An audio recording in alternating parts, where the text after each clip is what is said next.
আসসালামু আলাইকুম সুপ্রিয় শিক্ষার্থী, তোমাদের যেই কথা সেই কাজ। আমরা জৈব যৌগের পূর্ণাঙ্গ প্লেলিস্ট দেওয়ার জন্য আমরা প্রথম ভিডিও বা প্রথম লেকচারে আজকে আমরা জৈব যৌগের প্রথম ক্লাসটা নিয়ে কথা বলবো। ঠিক আছে, তো আমরা এই জৈব যৌগের পুরো সেশনটাতে আমরা চেষ্টা করব একদম জিরো থেকে শেষ পর্যন্ত কিভাবে জৈব যৌগটা তোমাদের জন্য গুছায়া দেওয়া যায় সেই চেষ্টাতে থাকবে।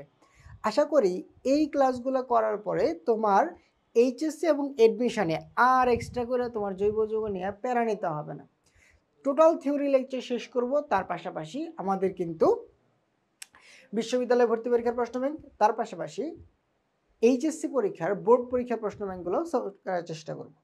দেখি আমরা প্রথমে আগে চিনব জৈব যৌগ কোনগুলা, একদম বেসিক থেকে শুরু করি। দেখো তো, তোমরা কি জানো না যে কার্বন হচ্ছে পর্যায় সারণী 6 নাম্বার মৌল। দেখো, আমরা যদি এর ইলেকট্রন বিন্যাসটা দেখি কি হবে, 1s2 2s2 2p2, এই হচ্ছে আমার 6টা, এই হচ্ছে কি আমার 6টা। একটু চিন্তা করে দেখো তো যে এইখানে সর্বশেষ শক্তি স্তরে আছে কয়টা ইলেকট্রন? এই যে এখানে আছে কয়টা? 4টা ইলেকট্রন আছে। কয়টা ইলেকট্রন আছে? 4টা। এখন দেখো তো, এখানে যদি আমি কার্বনকে উত্তেজিত অবস্থায় ইলেকট্রন বিন্যাসটা করি তাহলে কি ঘটবে ঘটনাটা? 1s2 2s2, তারপর 2s2 হবে না, 2s1, তারপরে হচ্ছে 2px1 2py1 2pz1। একটু খেয়াল করে দেখেন যে এখানে বেজোর ইলেকট্রন কয়টা পাওয়া গেছে? এই যে এখানে বেজোর ইলেকট্রন বা অযুগ্ম ইলেকট্রন কয়টা পাওয়া গেছে? 4টা। অযুগ্ম ইলেকট্রন কয়টা পাওয়া গেছে? 4টা। তার মানে কি আমরা বলতে পারি যে কার্বনের যোজনী কত? 4। তার মানে এখানে বলা যায় যে কার্বন এর যোজনী হচ্ছে 4। কার্বনের যোজনী কত এখানে? 4। তার মানে কি কার্বন এক যুজে 4টা মৌলকে কি করতে পারে? যুক্ত করতে পারে। একটু খেয়াল করে দেখেন যে আমার যদি এখানে কার্বন নেই, এই যে এই হচ্ছে আমার কার্বন, তা কার্বনে যেহেতু যোজনী 4, তার মানে কি 4 হাতে 4টা একযোজী মৌল যুক্ত হইতে পারে। দেখেন এইখানে যদি আমরা হাইড্রোজেন যুক্ত করি, 4টা হাইড্রোজেন যুক্ত করি, তখন এখানে কি হয়ে যায় একটু খেয়াল করে দেখেন তো, CH4, এটার নাম হয়ে যায় মিথেন। এখন যদি আমরা এখানে সেম কাজটা করি, কার্বনের 4টা হাতে 4টা যদি ক্লোরিন বসায় দিই, তাহলে সেই যৌগের নাম হয়ে যায় CCl, সেই যৌগের নাম হয়ে যায় কি? CCl4, অর্থাৎ কার্বন টেট্রাক্লোরাইড। তাহলে এই হচ্ছে আমার মিথেন, এটা হচ্ছে কার্বন টেট্রাক্লোরাইড,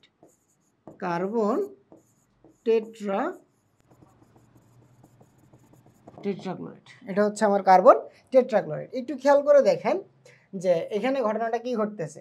অর্থাৎ যদি দেখা যায় যে কার্বনের বাকি হাতগুলো হাইড্রোজেন দ্বারা ফিল আপ, হাইড্রোজেন, তখন এটাকে বলা হয় হাইড্রোকার্বন। তাহলে তাদেরকে কি বলা হয়?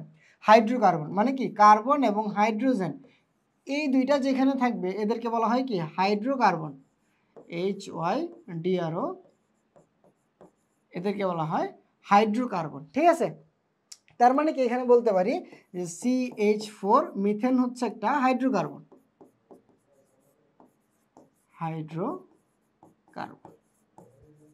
এখন একটু খেয়াল করে দেখেন, আপনার মনে চাইতেই পারে আমি একটা হাতে হাইড্রোজেন দিব না, অন্য কিছু দেব। একটা হাতে আমি হাইড্রোজেন দিব না, অন্য কিছু দেব। মনে করেন যে আপনি 3 হাতে 3টা হাইড্রোজেন দিলেন আর এক হাতে একটা ক্লোরিন দিয়ে দিলেন, এক হাতে একটা কি দিয়ে দিলেন? ক্লোরিন। তখন এটাকে কি বলবো? তখন এটা বলা হাইড্রোকার্বনের জাতক। তখন এটাকে কি বলবো? জাতক অফ হাইড্রোকার্বন। তখন আমরা এটাকে কি বলবো? জাতক অফ হাইড্রোকার্বন। জাতক অফ, বাংলিশ মিলাই লিখলাম। এখন খেয়াল করে দেখেন এইখানে যদি আমরা আপনাকে বোঝাই যে হাইড্রোকার্বন এবং হাইড্রোকার্বনের জাতক, হাইড্রোকার্বনের জাতক, এদেরকে কি বলা হয়? একত্রে বলা হয় জৈব যৌগ। হাইড্রোকার্বন এবং হাইড্রোকার্বনের জাতকগুলোকে কি বলা হয়? একত্রে বলা হয় কি? কি বলে? জৈব যৌগ। হাইড্রোকার্বন এবং হাইড্রোকার্বনের জাতক, এদেরকে একত্রে কি বলা হয়? জৈব যৌগ। যেমন আমি যদি আপনাদেরকে একটু দেখানোর চেষ্টা করি যে আপনাদের তো একটা জৈব যৌগ হচ্ছে বেনজিন, পরিচিত একটা জৈব যৌগ কি? বেনজিন। দেখেন এই হচ্ছে আমার বেনজিন। আমরা যদি আপনাকে একটু দেখানোর চেষ্টা করি যে বেনজিনের মধ্যে কি আছে, এই যে এই হচ্ছে আমার বেনজিন, এই বেনজিনের মধ্যে প্রত্যেকটা হাতে কিন্তু হাইড্রোজেন আছে। কি আছে? হাইড্রোজেন। যেমন আমি যদি বেনজিনের স্ট্রাকচারটা একটু আপনাকে দেখানোর চেষ্টা করি যে ঘটনাটা কি ঘটে। এই হচ্ছে একটা কার্বন, এই হচ্ছে আরেকটা কার্বন, এই হচ্ছে আরেকটা কার্বন, এই হচ্ছে একটা কার্বন, এই হচ্ছে একটা কার্বন, এই হচ্ছে একটা কার্বন, এই হচ্ছে একটা কার্বন। এখন আমরা জানি যে বেনজিনে কি থাকে, একটা ঘর পর পরে ডাবল বন্ড থাকে। আমি ব্যাখ্যা করব সব অ্যারোমেটিসিটিতে একদম বিস্তারিত, অ্যান্টি অ্যারোমেটিসিটি কি, নন অ্যারোমেটিক যৌগ কি, সব আলোচনা করব। এখন একটা ঘর পরপর যদি ডাবল বন্ড থাকে, একটা ঘর পরপর ডাবল বন্ড, আমি কিন্তু দেখে আসছি, কি দেখে আসছি যে এখানে আমরা কিন্তু অলরেডি দেখে আসছি যে ঘটনাটা কি ঘটে, যে প্রত্যেকটা ঘর কার্বনের হাত কয়টা, কার্বনের হাত হচ্ছে আমার 4টা। কারণ কার্বনে 4টা হাতে যদি 4টা একযোজী মৌল যুক্ত থাকতে পারে, তার মানে কি এখানে আরেকটা হাতে একটা হাইড্রোজেন যুক্ত হইতে পারে, এই হাতে একটা হাইড্রোজেন যুক্ত হইতে পারে, এই হাতে একটা হাইড্রোজেন, আবার আমরা যদি দেখি যে এই হাতে একটা হাইড্রোজেন যুক্ত হইলো, এই হাতে আরেকটা হাইড্রোজেন, এই হাতে আরেকটা হাইড্রোজেন।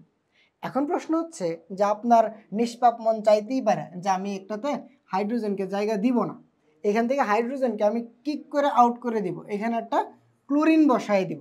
এখানে কি বসাই দিব?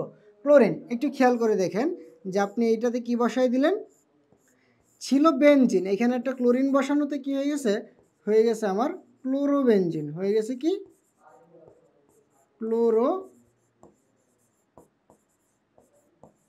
বেনজিন। তখন এটা কি হয়ে গেছে, দেখেন এটা হচ্ছে একটা হাইড্রোকার্বন। কেন? কার্বন আর হাইড্রোজেন আছে। কি আছে? কার্বন আর হাইড্রোজেন। এখন এই যে হাইড্রোজেন আর কার্বন, এই হচ্ছে আমার হাইড্রোকার্বন, আর এটা হচ্ছে তার জাতক। এটা কি বলা হয়? এটা হচ্ছে তার জাতক। জাতক। এই যে হাইড্রোকার্বন এবং হাইড্রোকার্বনের জাতক মিলায় কি হয়? জৈব যৌগ।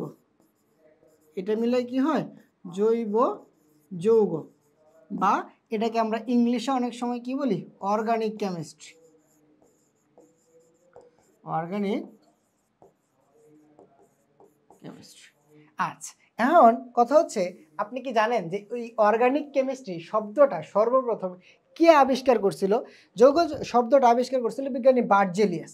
এই শব্দটির আবিষ্কার করছিল কে? এই যে এই শব্দটির আবিষ্কার হয়েছে,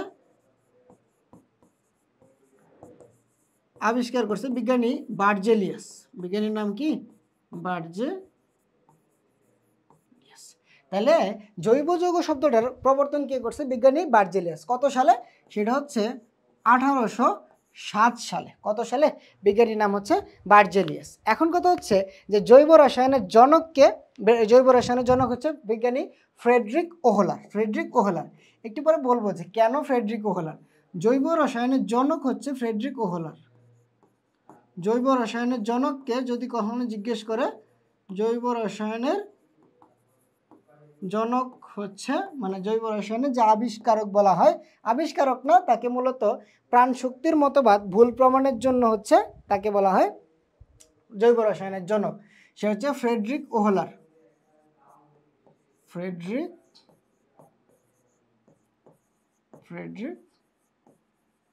ওহলার এরকম বলা হয়, তাই হচ্ছে জৈব রসায়নের জনক বলা হয়। এখন কথা হচ্ছে বেনজিনের সরবুজ কাঠামো। এই যে বেনজিন দেখতেছেন না, কিছু বিজ্ঞানী সম্পর্কে জানবো আমরা। এই যে বেনজিনের যে এই কাঠামোটা, এই যে সরবুজ কাঠামো, বেনজিনের সরবুজ কাঠামো, এই কাঠামোটা দিছে হচ্ছে বিজ্ঞানী কেকুল। এই কাঠামোটা দিছে কে? এই কাঠামো, সরবুজ কাঠামো দিছে হচ্ছে বিজ্ঞানী কেকুল নামক বিজ্ঞানী। কেকুল নামক বিজ্ঞানী।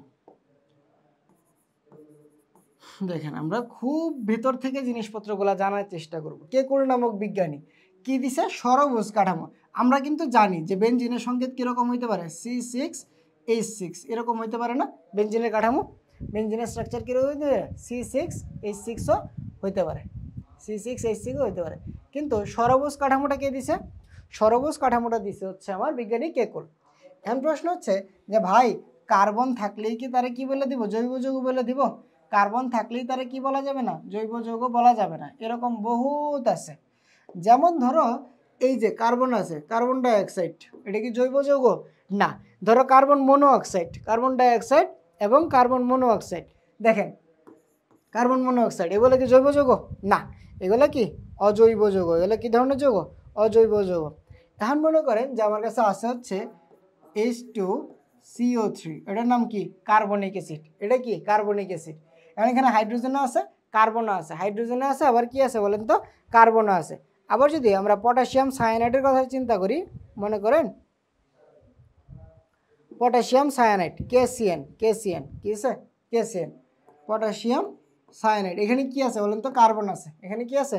কার্বন। আবার যদি আমরা চিন্তা করে দেখি যে এর পাশাপাশি মনে করেন যে calcium carbonate, calcium carbide, calcium carbonate CaC2, এদের কিন্তু কার্বন থাকা সত্ত্বেও কি এরা জৈব যৌগ না। আমি একটু ব্র্যাকেট দিয়ে লিখে দিই যে কার্বন, কার্বন হাইড্রোজেন,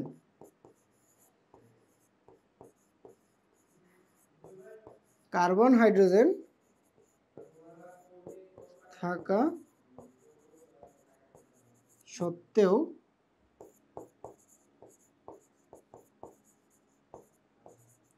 জৈব যৌগ নয়। কার্বন এবং হাইড্রোজেন থাকা সত্ত্বেও কি নয় বলেন তো? জৈব যৌগ নয়। কার্বন এবং হাইড্রোজেন থাকা সত্ত্বেও কি নয়? জৈব যৌগ নয়। আমি কি বুঝাইতে পারছি? আবার দেখেন কিছু কিছু যৌগ দেখবেন যে কার্বন নাই, হাইড্রোজেন নাই, মানে কার্বন বা হাইড্রোজেন একটা আছে আর একটা নেই, তারপরেও তারা কি? জৈব যৌগ। মনে করেন যে এরকম কারা আছে COCl2, এটার নাম হচ্ছে ফসজিন গ্যাস। এটার নাম কি? Phosgene gas. আবার ধরেন CFC, এখানে অনেক সময় হাইড্রোজেন থাকতেও পারে, নাও থাকতে পারে, এরকম হইতে পারে। আবার ধরেন CCl3NO2, CCl3NO2, ক্লোরোপিক্রিন নামক যৌগগুলোও কি? জৈব যৌগ হয়। তার মানে কি এখানে দেখা যায় কার্বন অথবা হাইড্রোজেন কোনো একটা মিসিং, তারপরেও তারা জৈব যৌগ। কার্বন এবং হাইড্রোজেন কোনো একটা মিসিং, তারপরেও তারা কি? জৈব যৌগ। তারপরও তারা জৈব যৌগ। তারপরেও কি তারা জৈব যৌগ। আমি কি বুঝাইতে পারছি বলেন তো? আশা করি পারছি।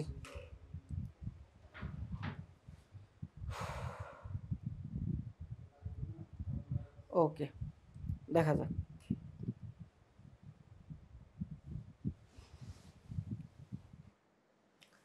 এখন আমরা পরবর্তীতে চলে যাই, বার্জেলিয়াসের প্রাণশক্তির মতবাদ। বিজ্ঞানী বার্জেলিয়াস কি মনে করতেন জানেন? যে শুধু সজীব যা বস্তু থেকে, শুধু সজীব বস্তু থেকে, উদ্ভিদ এবং প্রাণী দেহ থেকে, সজীব উদ্ভিদ এবং প্রাণী দেহ থেকে কি পাওয়া যায়? জৈব যৌগ পাওয়া যায়।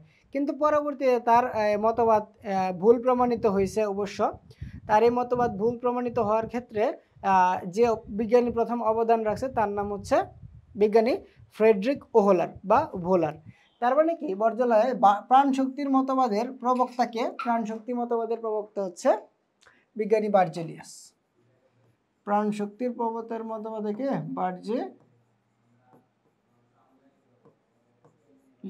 বার্জেলিয়াস 1808 সাল। কত সাল? 1815 সাল। 1815 সালে হচ্ছে বিজ্ঞানী বার্জেলিয়াস প্রাণশক্তির মতবাদ দিছে। বিজ্ঞানী বার্জেলিয়াস কোন মতবাদ দিছে? প্রাণশক্তির মতবাদ। একটু খেয়াল করে দেখেন যে এখানে প্রাণশক্তির মতবাদটা কি ছিল? যে শুধু সজীব উদ্ভিদ, তোমাদের অনেকের নামও আছে সজীব, না, সজীব উদ্ভিদ বা প্রাণীকুল থেকে, সজীব উদ্ভিদ বা প্রাণীকুল থেকে, সজীব উদ্ভিদ বা প্রাণীকুল থেকে জৈব যৌগ পাওয়া যায়। জৈব যৌগের উদ্ভব। সজীব উদ্ভিদ বা প্রাণীকুল থেকে কি পাওয়া যায়? জৈব যৌগের উদ্ভব। কিন্তু বাস্তবে কিন্তু তা ঘটে না, বাস্তবে কিন্তু তা ঘটে না। একটু খেয়াল করে দেখেন, এই যে সজীব উদ্ভিদ বা প্রাণীকুল থেকে জৈব যৌগ পাওয়া যায়, অন্য কোথাও থেকে পাওয়া যায় না, বার্জিলিয়াসের এই মতবাদকে ভুল প্রমাণ করছেন বিজ্ঞানী ফ্রেডরিক ওহলার। বিজ্ঞানীর নাম কি? ফ্রেডরিক ওহলার। তার মানে তার এই মতবাদকে ভুল প্রমাণ করছে কে? তার এই মতবাদকে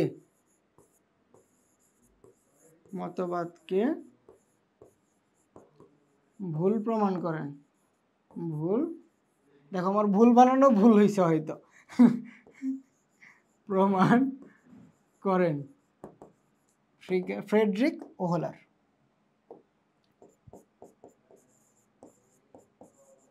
ফ্রেডরিক WHOLAR এরকম ফ্রেডরিক ওহলার। সে কি করছে, ওই অজৈব যৌগ থেকেও যে শুধু যে ওই সজীব উদ্ভিদকুল থেকে পাওয়া যায় ব্যাপারটা এরকম না, সজীব উদ্ভিদকোষ থেকে যে পাওয়া যায় ব্যাপারটা কিন্তু এরকম না, অজৈব যৌগ থেকেও কিভাবে পাওয়া যায় সেই জিনিসটা কিন্তু দেখাইছে কে? বিজ্ঞানী ফ্রেডরিক ওহলার। ফ্রেডরিক ওহলার। এখন একটু খেয়াল করে দেখেন যে কিভাবে সে প্রমাণটা করছে যে এখানে এদেরকে পাওয়া যাইতে পারে, কিভাবে প্রমাণ করছে। এখানে কিন্তু সে NH4Cl অ্যামোনিয়াম ক্লোরাইডের সাথে লেড সায়ানাইডের বিক্রিয়া করাইছে। অ্যামোনিয়াম ক্লোরাইডের সাথে কার বিক্রিয়া করাইছে? Lead cyanide. একটু খেয়াল করে দেখেন, PbCnO, এটার নাম হচ্ছে লেড সায়ানাইড। একটু খেয়াল করে দেখেন, অ্যামোনিয়াম ক্লোরাইড এর সাথে কে বিক্রিয়া করছে? Lead cyanide. দেন এখানে কি উৎপন্ন হয়েছে একটু খেয়াল করে দেখেন, এটার প্লাস এটার মাইনাস, এটার কি 2+, এটা হচ্ছে মাইনাস। তার মানে লেড গ্লিয়া ক্লোরিনের সাথে কি উৎপন্ন করবে? PbCl2, লেড ক্লোরাইড উৎপন্ন করবে। তার পাশাপাশি আমার এখানে কি উৎপন্ন হবে? একটা অজৈব যৌগ থেকে একটা জৈব যৌগ উৎপন্ন হবে। একটু খেয়াল করে দেখেন, অ্যামোনিয়াম সায়ানাইড উৎপন্ন হবে। অ্যামোনিয়ামও একযোজি, সায়ানাইডও একযোজি। তার মানে এখানে কি উৎপন্ন হবে? NH4CnO, ammonium cyanide. Ammonium cyanide. এখন খেয়াল করে দেখেন, এখানে অ্যামোনিয়াম সায়ানাইড থেকে যদি বলি, অ্যামোনিয়াম সায়ানাইডের পুনর্বিন্যাস বিক্রিয়া ঘটবে। অ্যামোনিয়াম সায়ানাইডের কি বিক্রিয়া ঘটবে? পুনর্বিন্যাস। দেখেন এখানে আছে কি? NH4CnO, ammonium cyanide. এখন এটা যদি আমি পুনর্বিন্যাস করি, দেখেন অনেকে কিন্তু সমানুকরণ বিক্রিয়া বলে ভুল করে ফেলে। এখানে কিন্তু সমানুকরণ হয় না, এখানে হচ্ছে রিঅ্যারেঞ্জমেন্ট।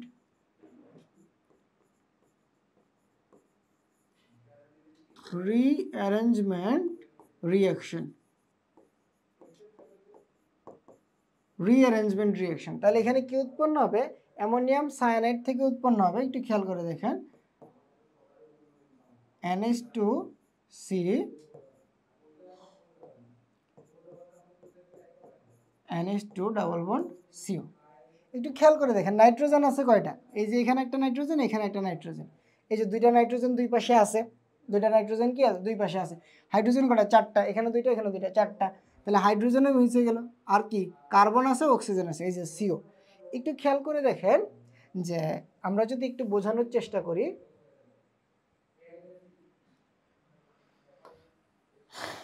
যে এখানে ঘটনাটা কি ঘটে।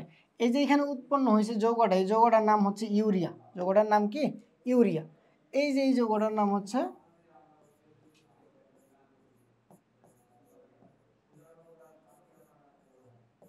ইউরিয়া, এটার নাম হচ্ছে ইউরিয়া। এখন একটু খেয়াল করে দেখেন, এই যে এইটুকের নাম হচ্ছে এমিন মূলক, এটার নাম হচ্ছে এমিন মূলক। এই মূলকটার নাম কি? এমিন। NH2 থাকলে তারা কি বলবেন? এমিন মূলক। NH2 থাকলে এমিন মূলক। দেখেন জৈব যৌগের কিছু কার্যকরী মূলক আছে, যেমন ধরেন আপনি OH থাকলে কি বুঝবেন? সেটা হচ্ছে অ্যালকোহল। OH থাকলে কি বুঝবেন বলেন তো? অ্যালকোহল। যদি একটু খেয়াল করেন যে সিঙ্গেল বন্ড আছে, তখন আপনি কি বুঝবেন বলেন তো? অ্যালকেন। সিঙ্গেল বন্ড থাকলে কি বুঝবেন? অ্যালকেন। যদি আপনার কাছে ডাবল বন্ড থাকে তখন আপনি কি বুঝবেন বলেন তো? অ্যালকিন। অ্যালকিন। মনে করেন আপনার জৈব যৌগের শেষে COOH আছে, COOH আছে, তখন আপনি কি বুঝবেন বলেন তো? Carboxylic acid.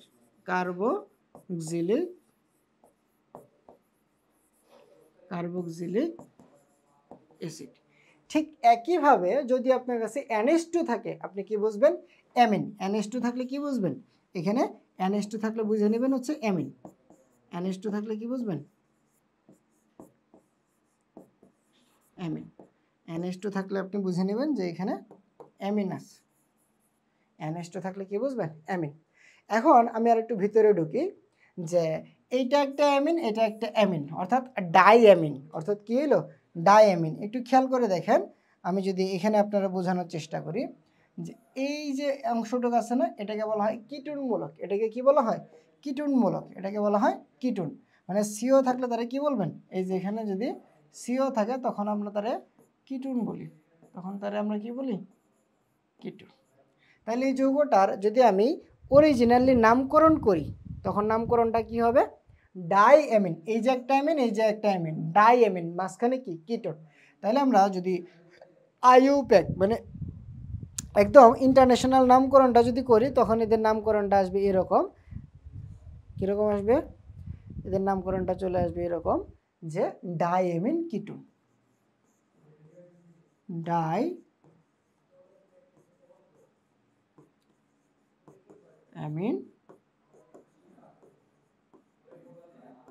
কিটোন। একটু খেয়াল করে দেখেন, একটু মনোযোগ দেন, একটু মনোযোগ দেন, মনোযোগ দিয়ে একটু বোঝার চেষ্টা করেন। কি বোঝার চেষ্টা করবেন? যে বিজ্ঞানী বার্জিলিয়াস কি বলছিল? বার্জিলিয়াস বলছিল যে সজীব উদ্ভিদ এবং প্রাণী কোষ থেকেই কি পাওয়া যায়? কি পাওয়া যায়? জৈব যৌগ। কিন্তু বার্জিলিয়াসের প্রাণশক্তি মতবাদকে বিজ্ঞানী ফ্রেডরিক ওহলার ভুল প্রমাণ করলেন। কি করলেন? একটু খেয়াল করে দেখেন। অ্যামোনিয়াম ক্লোরাইড একটা অজৈব যৌগ। তারপরে আবার যদি বলি PbCnO, এটাও কি? লেড সায়ানাইড, একটা অজৈব যৌগ। দুইটা অজৈব যৌগের বিক্রিয়া থেকে কি উৎপন্ন করলেন? একটা জৈব যৌগ ইউরিয়া। জৈব যৌগ ইউরিয়া। একটু খেয়াল করে দেখেন যে CO, এটা কিন্তু এভাবে লেখা যায় CONH2, মানে দুইটা অ্যামিন আর এখানে হচ্ছে কিটোন, ডাইঅ্যামিন কিটোন। তার মানে কি দুইটা অজৈব যৌগ থেকে কি করলেন? একটা জৈব যৌগ তৈরি করলেন। দুইটা অজৈব যৌগ থেকে একটা জৈব যৌগ তৈরি করলেন। বুঝাইতে পারছি কি? এই হচ্ছে আমার জৈব যৌগের অবস্থা। এখন এই যে বার্জিলিয়াসের প্রাণশক্তির মতবাদ তো অলরেডি আমরা দেখে ফেলছি। এখন আমরা দেখব জৈব যৌগের সংখ্যা। জৈব যৌগের সংখ্যা কিন্তু অনেক, প্রায় 80 লক্ষের অধিক। জৈব যৌগের সংখ্যা কতগুলো? প্রায় 80 লক্ষের মতো। জৈব যৌগের সংখ্যা কতগুলো? 80 লক্ষ। আমরা এখানে লিখে দিই আধিক্যতার কারণ আবার কি? 80 লক্ষ জৈব যৌগ পাওয়া যায়। এখন আমরা এই প্রাচুর্যতার কারণগুলো দেখার চেষ্টা করব। প্রাচুর্যতার 3টা কারণ। একটা হচ্ছে ক্যাটেনেশন, একটা হচ্ছে ক্যাটেনেশন তো আমরা দেখলামই। ক্যাটেনেশনের পাশাপাশি হচ্ছে আইসোমারিজম, সমানতা বা হচ্ছে পলিমারিজম। একটু খেয়াল করে দেখি, আমরা এটাকে ইংলিশে বলতে পারি পিক। পিক একটা দোস্ত একটা পিক আপলোড দিছি, PIC। পি দিয়ে কি বলতেছি? পলিমারিজম। পলিমারিজম, পলিমারিজম। আই দিয়ে হচ্ছে আইসোমেরিজম, আইসোমেরিজম। পি দিয়ে হচ্ছে পলিমারিজম, আই দিয়ে আইসোমারিজম, সি দিয়ে বলেন তো কি আপনারা? আবার এটা সবাই জানে, ক্যাটেনেশন। ক্যাটেনেশন। তাহলে পলিমারিজম, আইসোমারিজম, এরপরে কি? ক্যাটেনেশন। পলিমারিজম, আইসোমারিজম, ক্যাটেনেশন। পলিমারিজম, আইসোমারিজম, ক্যাটেনেশন। এখন একটু খেয়াল করে দেখেন যে ক্যাটেনেশন জিনিসটা কি। ক্যাটেনেশন যদি আমরা বলি, পর্যায় সারণীতে গ্রুপ নাম্বার 16 আছে না? পর্যায় সারণীতে কি আছে বলেন তো? গ্রুপ 16। গ্রুপ 16। এই যে 16 নম্বর গ্রুপ আছে, 16 নম্বর গ্রুপে কারা কারা আছে? কার্বন, সিলিকন, জার্মেনিয়াম, টিন লেডি। ঠিক আছে? এরপর আরেকটা আছে, ওটা হচ্ছে তেজস্ক্রিয় মৌল। তার পাশাপাশি হচ্ছে কার্বন এবং সিলিকন। কার্বন এবং সিলিকন একটু খেয়াল করে দেখেন, এই দুইটা ক্যাটেনেশন ধর্ম প্রদর্শন করে। এই দুইটা কি করে? ক্যাটেনেশন ধর্ম প্রদর্শন করে। ক্যাটেনেশন কি? অনেক লম্বা চেইন গঠন করতে পারে, এরকম একটা এবিলিটি তাদের আছে। চিন্তা করে দেখেন তো, এই যে কার্বন আছে, কার্বনের এই পাশে একটা কার্বন, এই পাশে আরেকটা কার্বন, এই পাশে আরেকটা কার্বন, এখানে আরেকটা কার্বন, এখানে একটা কার্বন, এভাবে আপনি চাইলে যে কোনো সংখ্যক যৌগ গঠন করতে পারবেন। এখানে চাইলে আরেকটা মনে করেন যে কার্বন দিলে এই হাতের আবার হাত সৃষ্টি হয়েছে। তার মানে একটা কার্বন দিলেন মানে কি 3টা করে হাত সৃষ্টি হয়। এখানে একটা কার্বন দিলেন 2টা হাত সৃষ্টি হলো, এখানে একটা কার্বন দিলেন তার 3টা হাত সৃষ্টি হলো, এখানে একটা কার্বন দিয়েছেন এখানে তার 3টা হাত সৃষ্টি হয়েছে। তার মানে কি কার্বনের শিকল গঠন করার কি আছে, প্রবণতা আছে, শিকল গঠন করার প্রবণতা আছে। আবার আপনারা জানেন যে কার্বনের 2টা রূপভেদ আছে। কার্বনের কি আছে বলেন তো, 2টা রূপভেদ আছে। কার্বনের 2টা রূপভেদ কি কি? একটা হচ্ছে হিরক আর একটা হচ্ছে গ্রাফাইট। আর এটা কি আছে, হিরক এবং গ্রাফাইট। আমরা জৈব যৌগের অধ্যায়ে কার্বন সম্পর্কে বিস্তারিত আলোচনা করব। আসলে এই অধ্যায়ে আছেই তো শুধু কার্বন আর হাইড্রোজেন, জানিই না একটু কার্বন সম্পর্কে। একটু খেয়াল করে দেখেন, কার্বনের কিন্তু অনেকগুলা সংখ্যা হইতে পারে। কার্বন কখনো 32 হইতে পারে, কার্বনের 50টা হইতে পারে, কার্বনের 60টা হইতে পারে, কার্বনের কি হইতে পারে 70টা হইতে পারে, 32, 50, 60, 70 কার্বন এই ধরনের সংখ্যা হইতে পারে। একটু খেয়াল করে দেখেন যে কার্বন 60, তারপর হচ্ছে কার্বন 70। এখন এখানে যদি কার্বন 70 চিন্তা করি, 72। একটু খেয়াল করে দেখেন, কার্বন যদি কয়টা থাকে, 70টা থাকে, তাহলে আণবিক ভর কত হবে, 70 ইন্টু কার্বনের ভর হচ্ছে 12, তাহলে কত হইতেছে 7 12 84, 7 12 84, 840। আবার এটার আণবিক ভর কত হইতেছে 60 ইন্টু 70, দেখেন তো 6 7 42। শুধু কার্বন দিয়ে এটা আসতেছে, শুধু কার্বন। এর পাশাপাশি তো আরও যৌগ তো অবশ্যই যুক্ত থাকবে, ঠিক আছে। এখন খেয়াল করে দেখেন, কার্বন 60 যেটা আছে এটাকে আবার ফুলারেন্স বলা হয়। কি বলা হয়, ফুলারেন্স বা বুকমিনিস্টার ফুলারেন্সও বলা হয়। তাহলে এটাকে ফুলারেন্স বা হচ্ছে কি বুকমিনিস্টার ফুলারেন্সও বলা হয়, বুকমিনিস্টার ফুলারেন্স। তাহলে ফুলারেন নামক দীর্ঘ শিকলের যে কার্বন যৌগটা আছে না, তার আণবিক ভর হচ্ছে 720। একদম মোস্ট ইম্পর্ট্যান্ট একটা এমসিকিউ পরীক্ষায় আসবে।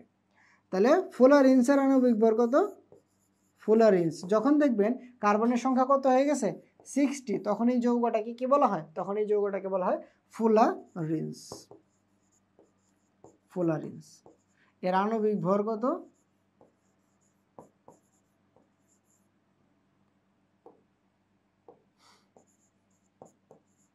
আণবিক ভর হচ্ছে 720। আণবিক ভর হচ্ছে এখানে, আণবিক ভর হচ্ছে 720। এই জিনিসটা কি বুঝতে পারছি? আমরা প্রথমে ক্যাটেনেশনটা দেখলাম। কি দেখলাম, ক্যাটেনেশন মানে কার্বনের শিকল গঠন করার যে প্রবণতা, সেই জিনিসটা কি বলা হয়, ক্যাটেনেশন। সেটাকে কি বলা হয়, ক্যাটেনেশন। আমি আরেকটু দেখাই। মনে করেন যে এটার নাম কি CH4, এটার নাম কি কার্বনের মিথেন। এখন চিন্তা করেন যে আপনি CH3 বানাবেন, এই হাতে আর একটা কার্বন ধরাই দিলেন, এই হাতে আর একটা কি ধরাই দিলেন, কার্বন। এখন দেখেন ক্যাটেনেশনের ধর্মটা আমি বুঝাই আসলে ক্যাটেনেশন কিভাবে কাজ করতেছে। জৈব যৌগের আধিক্যতার কারণ তো আমরা ব্যাখ্যা করব। দেখেন এই হাতে আমরা এই ছিল তো এরকম, এখানে হাইড্রোজেন ছিল, এখানে হাইড্রোজেন ছিল, এখানে হাইড্রোজেন, এখানে আবার হাইড্রোজেন। এখন আমার মন চাইলো যে এটাকে আমি কি করে দেব, কাট করে দেব। এটাকে আমি কি করে দেব, কাট করে দেব। এই যে এটাকে আমি কাট করে দিলাম, এই যে এখানে কাট।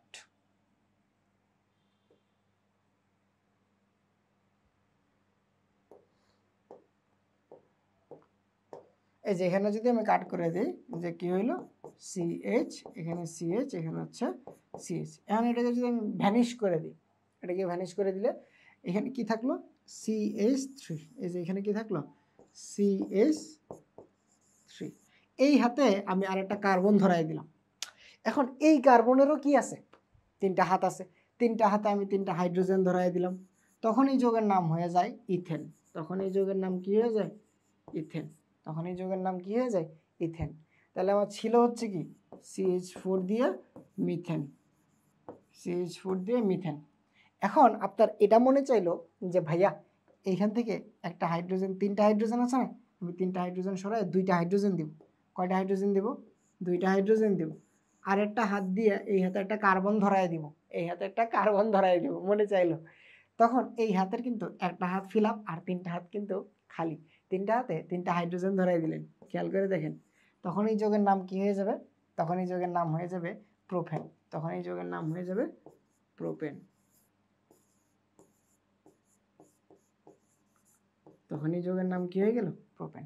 দেখছেন ক্যাটেনেশন কিভাবে আপনার এখানে প্রভাব বিস্তার করতেছে, ক্যাটেনেশন কিভাবে প্রভাব বিস্তার করতেছে। তার মানে কি আমার যদি বলি যে 1 নম্বরে ক্যাটেনেশনটাকে রাখি, তাহলে ক্যাটেনেশন বুঝে গেছি যে কার্বনের চেন। সিলিকনও কিভাবে একটু খেয়াল করে দেখেন যে সিলিকন কিভাবে এইখানে প্রভাবটা বিস্তার করে। সিলিকনের ক্যাটেনেশনটা আপনারা দেখাই দিই, সিলিকনের ক্যাটেনেশনটা কিভাবে ফিল আপ করে। দেখেন এখানে সিলিকন আছে না, এই যে সিলিকনের কয়টা হাত? 4টা হাত। বাট সিলিকন ডাইঅক্সাইড একটু খেয়াল করে দেখেন তো, এখানে একটা অক্সিজেন দিলাম, এখানে একটা অক্সিজেন, এখানে একটা সিলিকন, এখানে একটা অক্সিজেন, এখানে একটা অক্সিজেন, তারপরে হচ্ছে এখানে একটা সিলিকন দিলাম, এখানে একটা সিলিকন দিলাম। এই যে এর হাতগুলো আমি আপনাদের দেখাই দিলাম। তাহলে এখানে একটা সিলিকন, এখানে একটা সিলিকন, এখানে একটা সিলিকন। একটু খেয়াল করে দেখেন যে এখানে একটা চেইন যে গঠন করতেছে রে ভাই, দেখেন এই যে এটা কি আপনি থামাইতে পারবেন? সম্ভব? এটা কি আপনি থামাইতে পারবেন? তার মানে কি এইভাবে যাইতেই থাকবে, বিশাল আকারে যৌগ গঠন করবে। এই যে চেইন গঠন করার যে প্রক্রিয়া, চেইন গঠন করার যে প্রক্রিয়া, সেটাকে বলা হয় ক্যাটেনেশন। এই যে চেইন গঠন করা, চেইন ফরমেশন, চেইন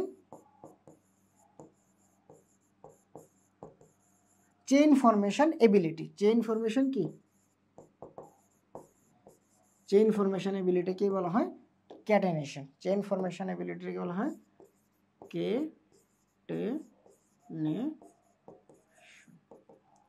দেখেন ক্যাটেনেশন সম্পর্কে ফুল আলোচনা আসছে কিনা। এই যে শিকল গঠন করতে পারে, অক্সিজেন কেটে মারবে, একটু খেয়াল করে দেন তো। এখানে যদি আমি দেখাই অক্সিজেন ডাবল বন্ড, এর কি আর হাত আছে যৌগ গঠন করার মতো? এ কি আর অন্য জায়গায় যাইতে পারবে? না। তার মানে কি তার ক্যাটেনেশন ধর্ম নাই। এখন ধরেন সোডিয়াম, তার আছে একটা চার্জ, সে কি একটা ক্লোরিনের সাথে যুক্ত হতে পারবে, আর কি যুক্ত হতে পারে? তার তো সমযোজী প্রপার্টিজই নেই। তার কি? তার সমযোজী প্রপার্টিজই নেই। এখন আমরা যদি হচ্ছে ক্লোরিনের কথা চিন্তা করি, দেখেন এই যে এখানে ক্লোরিন আছে একটা, এখানে একটা ক্লোরিন আছে, এই যে এখানে শেষ কাজ, এখানে তার কাজ শেষ। এখানে সে কি আরও চাইলে লম্ব হইতে পারবে? না। বাট এখানে সিলিকন কিন্তু পারে, কার্বন কিন্তু পারে। এই জন্য এদেরকে বলা হয় কি, এই যে এদের ক্যাটেনেশন ধর্ম আছে। এদের কি আছে বলেন তো? ক্যাটেনেশন ধর্ম আছে। এদের কি আছে? এদের ক্যাটেনেশন ধর্ম আছে। আশা করি বুঝাইতে পারছি জিনিসপত্রগুলো, তাই না? ওকে, গুড। এখন আমরা দেখব আইসোমেরিজম।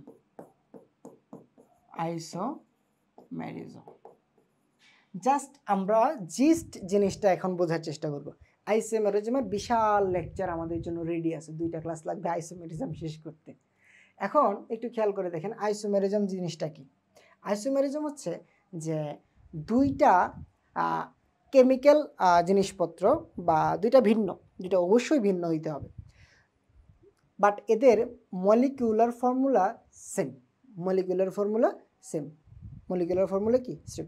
বাট স্ট্রাকচারালে ভিন্নতা আছে, অথবা কোনো একটা ফিজিক্যাল বা কেমিক্যাল প্রপার্টিজে ভিন্নতা আছে। একটু খেয়াল করে দেখেন যে এ এবং বি 2টা যৌগ, যাদের মলিকুলার বা আণবিক সংকেত সেম, এবং এ এবং বি যাদের কি বলতে পারি যে মলিকিউলার ফর্মুলা সেম। মলিকিউলার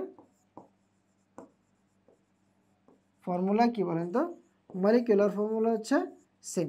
তারপরে 2 নম্বর যদি বলি যে এদের কোনো একটা ফিজিক্যাল বা কেমিক্যাল প্রপার্টিজে ভিন্নতা আছে। ফিজিক্যাল প্রপার্টিজ বলতে স্ট্রাকচারাল চেঞ্জ হতে পারে, অথবা এদের আলোর প্রতি কি হইতে পারে, আচরণ ভিন্ন হইতে পারে। আলোর প্রতি আচরণ বলতে কি হইতেছে যে কেউ আলো দেখলে ডান দিকে ঘুরে, কেউ আলো দেখলে বাম দিকে ঘুরে, এরকম।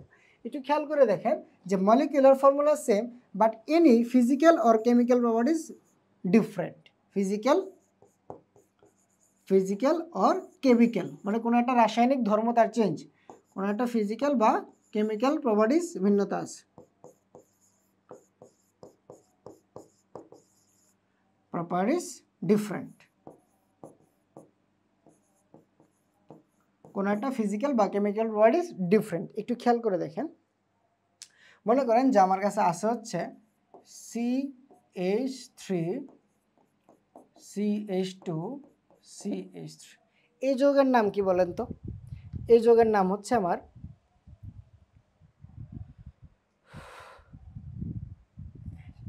এই যৌগটার নাম হচ্ছে আমার প্রোপেন। এই যৌগটার নাম কি বলেন তো? প্রোপেন। একটু খেয়াল করে দেখেন যে এই যৌগটার নাম হচ্ছে প্রোপেন। আবার যদি চিন্তা করি যে প্রোপেন, আবার দেখেন তো CH2 ডাবল বন্ড CH3, এই যৌগের নাম কি? প্রোপিন। এই যৌগের নাম কি? প্রোপিন। যেহেতু ডাবল বন্ড আছে, ডাবল বন্ড থাকলে অ্যালকেন, তার মানে এই যৌগের নাম হচ্ছে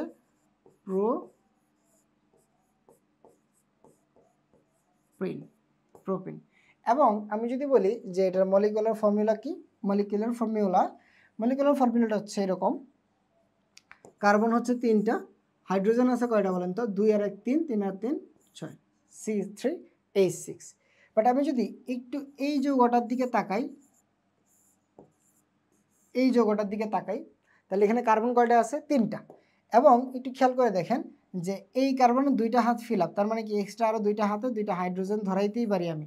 এখানে 2টা হাইড্রোজেন ধরাইতেই পারি, এখানে 2টা হাইড্রোজেন ধরাইতেই পারি। এই যৌগটার নাম কি? এটা হচ্ছে প্রোপিন। এটা কি? প্রোপিন। বাট এটা কি? সাইক্লোপ্রোপেন। এই যৌগটার নাম কি? সাইক্লোপ্রোপেন। এই যৌগটার নাম কি বলেন তো? সাইক্লোপ্রোপেন। এই যে এটা হচ্ছে, যেহেতু সাইক্লিক যৌগ, এই যে চক্র, তার মানে কি সাইক্লো, যেহেতু 3 কার্বনের এবং সিঙ্গেল বন্ড, তার মানে অ্যালকেন, সাইক্লোপ্রোপেন। এই যৌগের নাম কি বলেন তো?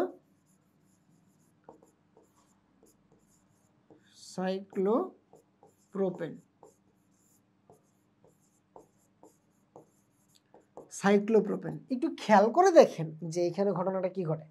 সাইক্লোপ্রোপেন যেহেতু, তার মানে এখানে কার্বন কয়টা আছে বলেন তো? কার্বন আছে 3টা, হাইড্রোজেন আছে কয়টা? 3 দুগুণে 6টা, 3 দুগুণে 6টা। এই যে দেখেন, যেই কথা সেই কাজ। এই যে এখানে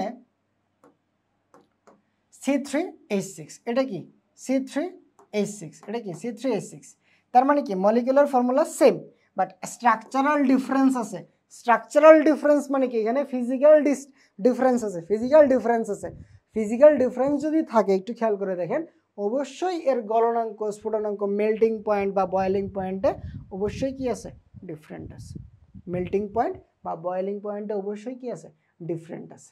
আমি কি বুঝাইতে পারছি? বলেন তো?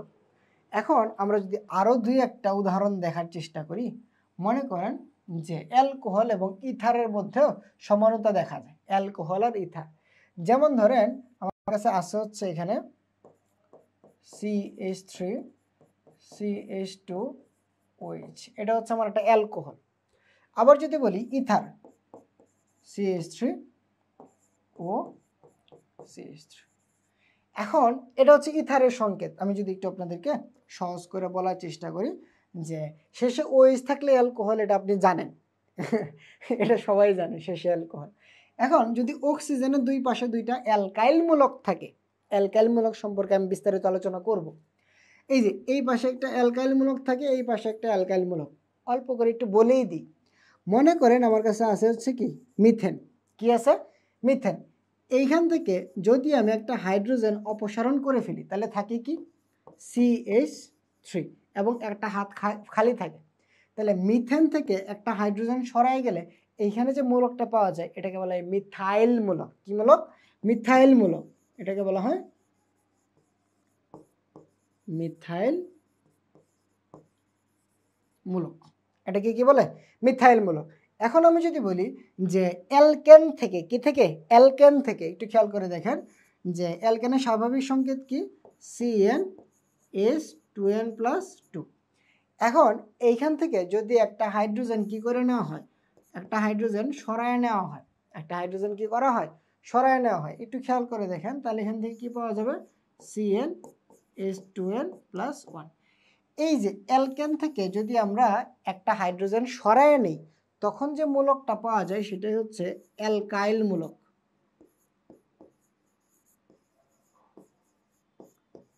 অ্যালকাইল মূলক, এটাকে কি বলা হয়? অ্যালকাইল মূলক। দেখেন আপনারা আরেকটু সহজ করে জিনিসটা, এই যে এটা কিভাবে অ্যালকেনের স্বাভাবিক সংকেত, শুধু কি মুখস্থ করে আসছেন? একটু খেয়াল করে দেখেন। মানে কি, কার্বন যতগুলা থাকবে হাইড্রোজেন তার ডাবলের চেয়েও 2টা বেশি থাকবে। কার্বন যতগুলা থাকবে হাইড্রোজেন তার ডাবলের চেয়েও 2টা বেশি থাকবে। এটা কার ক্ষেত্রে? অ্যালকেনের ক্ষেত্রে। দেখেন এখানে কার্বন C2H6। তাহলে কার্বন আছে কয়টা? দুইটা। 2 দুগুণে কত হয়? 4। 4-এর সাথে আবার 2 যোগ করলে কত হবে? 6। এই জন্য হচ্ছে এখানে এটার নাম হচ্ছে ইথেন। এটার নাম কি? ইথেন। একটু খেয়াল করে দেখেন, এখানে কার্বন আছে কয়টা? একটা। একের ডাবল করলে কত হয়? 2। 2-এর সাথে আবার 2 যোগ করলে কত হয়? 4। এই যে এখানে CH4 হচ্ছে মিথেন। দেখেন, এখন যদি আমার কার্বন হয় 3টা, কার্বন হয় কয়টা? 3টা, তখন আমরা তারা কি বলি? প্রোপেন বলি। কি বলি? প্রোপেন। এখন কথা হচ্ছে যে ভাই হাইড্রোজেন কয়টা হবে? এখন হাইড্রোজেন কয়টা হবে? 3 দুগুণে 6। 6-এর সাথে 2 যোগ করলে 8। তখন এটাকে বলা হয় কি? প্রোপেন। তখন এটাকে কি বলা হয়? প্রোপেন। প্রোপেন। একদম সহজ ভাষায় যদি আমরা অ্যালকেনগুলা চেনার চেষ্টা করি, সহজ ভাষায় যদি অ্যালকেনগুলা চেনার চেষ্টা করি, তাহলে কি হইতেছে আমার? কার্বন যতগুলো থাকবে হাইড্রোজেনটা ডাবল প্লাস 2, হাইড্রোজেনটা ডাবল প্লাস 2। এখন যেটা বুঝাইতে গিয়ে আমার এত আলোচনা, সেটা হচ্ছে অ্যালকাইল মূলক। এখন ধরেন C3H8, এখান থেকে যদি আমি একটা হাইড্রোজেন অপসারণ করে নিই, যদি একটা হাইড্রোজেন কি করে নিই? অপসারণ করে নিই, তখন কি থাকবে?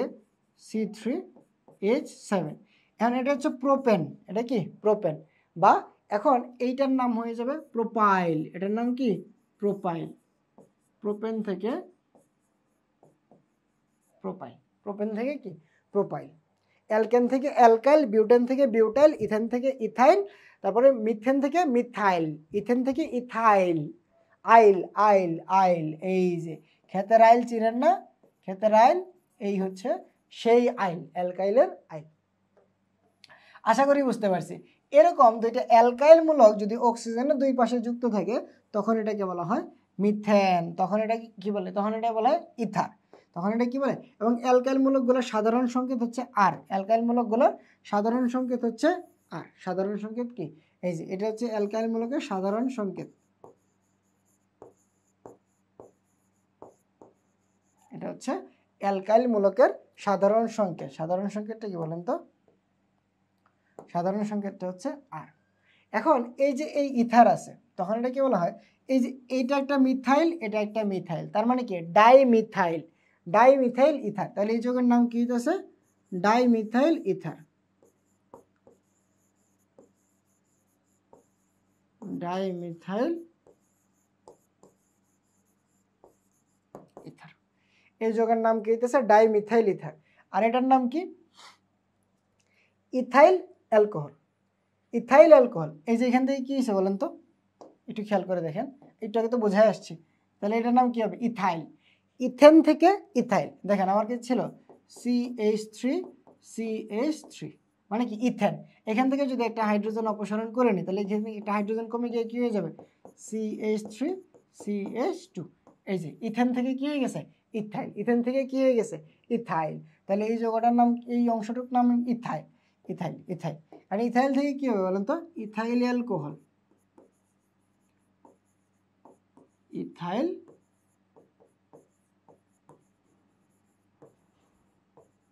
অ্যালকোহল, বা এটাকে অনেক সময় কি বলি? ইথানল বলি। এটাকে কি বলি? ইথানল। এখন প্রশ্ন হচ্ছে যে ভাইয়া এটার সংকেতটা যদি একটু দেখার চেষ্টা করি, আমি এটার সংকেতটা যদি দেখার চেষ্টা করি, তাহলে কার্বন আছে কয়টা? দুইটা। C2। হাইড্রোজেন আছে কয়টা? হাইড্রোজেন আছে কয়টা বলেন তো? 6টা। C2H6। অক্সিজেন আছে কয়টা বলেন তো? একটা। C2H6O। C2H6O। আর এখানে কি আছে বলেন তো? কার্বন আছে কয়টা? দুইটা। হাইড্রোজেন আছে কয়টা? 3 আর 2 5 আর 1 6। H6O। দেখেন মলিকিউলার ফর্মুলা কিন্তু সেম। মলিকিউলার ফর্মুলা কি? সেম। বাট স্ট্রাকচারাল ফর্মুলা কি? ভিন্ন। স্ট্রাকচারাল ফর্মুলা কি এখানে? ভিন্ন। তাহলে এদেরকে একে অপরের কি বলা হয়? আইসোমারিজম, বা হচ্ছে আইসোমার বা সমাণু। আইসোমার বা হচ্ছে আইসোমার, বা বাংলায় বলা হয় সমাণু। বাংলায় কি বলা হয়? সমাণু। দেখেন জৈব যৌগের প্রাচুর্যতার 3টা কারণের মধ্যে কিন্তু আমরা প্রথমে ক্যাটেনেশন ব্যাখ্যা করছি, এখন আমরা কি ব্যাখ্যা করলাম? সমানতা ব্যাখ্যা করছি। এখন কি ব্যাখ্যা করলাম? সমানতা। এখন লাস্ট যে জিনিসটা ব্যাখ্যা করবো সেটা হচ্ছে পলিমার। সেটা কি বলেন তো? পলিমার। আপনারা তো পলিথিন দেখছেন না? পলিথিন বা পলিটেট্রা ট্যাফলন দেখছেন, পলিটেট্রাফ্লোরোইথিন বা এরকম কিছু একটা দেখছেন, বা পলিথিন দেখছেন, এদেরকে বলা হয় পলিমার। পলিমার জিনিসটা কি? মনে করেন যে অনেকগুলা ছোট ছোট অংশ যদি যুক্ত হয়ে একটা বিশাল আকৃতির যৌগ গঠন করে, তখন সেটাকে বলা হয় পলিমার। তখন সেটাকে কি বলা হয়? পলিমার। যেমন আমরা যদি বলি যে CH3 এটার নাম কি? ইথিন। এটার নাম কি? ইথিন। একটু চিন্তা করে দেখেন, এই ইথেন থেকে আমরা কি পাই বলেন তো? ইথিন পাই। CH2 double bond CH2। এখন অনেকগুলা ইথিন অণু কি হয়? মনে করেন অনেকগুলা ইথিন অণু একসাথে যুক্ত হয়ে যদি অনেকগুলা পলিমার গঠন করে, এই যে সিঙ্গেল অনেকগুলা যদি একসাথে থাকে, তখন তাদেরকে বলা হয় মনোমার। তখন তাদেরকে কি বলা হয়? তখন তাদেরকে বলা হয় মনোমার। এবং অনেকগুলো মনোমার যদি একসাথে যুক্ত হয়, তখন সেটা হয়ে যায় পলিমার। তখন সেটা কি হয়ে যায়? পলিমার। একটু খেয়াল করে দেখেন, এখানে কিন্তু অনেক শিকল লম্বা যুক্ত হইতে পারে। তার মানে কি? অনেকগুলো মনোমার একসাথে যুক্ত হয়ে কি হতে পারে? পলিমার। এখন অনেকগুলো যেহেতু যুক্ত হইতে পারে, তার কোনো লিমিটেশন কিন্তু অনেক সময় থাকে না। তার মানে কি? এখানে কি হইতেছে? পলিমার হইতেছে। কি হইতেছে? পলিমার। বুঝাইতে পারছি কি? তার মানে কি? এখানে জৈব যৌগের প্রাচুর্যতার যে 3টা কারণ ছিল, ক্যাটেনেশন, দেখেন আবার বলতেছি, ক্যাটেনেশন। 2 নাম্বার আমরা কি দেখছি? 2 নাম্বার আমরা দেখছি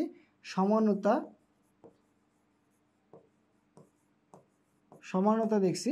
3 নাম্বার আমরা কি দেখছি বলেন তো? 3 নাম্বার দেখলাম হচ্ছে পলিমারিজম বা পলিমার। এই তিনটা জিনিস দেখছি। এবং তার পাশাপাশি আরেকটা কারণ আছে। সেই আরেকটা কারণ হচ্ছে কার্বনের চতুর্যোজ্যতা। কার্বনের যোজনী 4 হওয়াও কিন্তু একটা কারণ। কার্বনের যোজনী কি? 4 হওয়াটাও একটা কারণ। কার্বনের যোজনী 4 হওয়াটাও হচ্ছে একটা কি? কারণ। আমরা কি বুঝাইতে পারছি?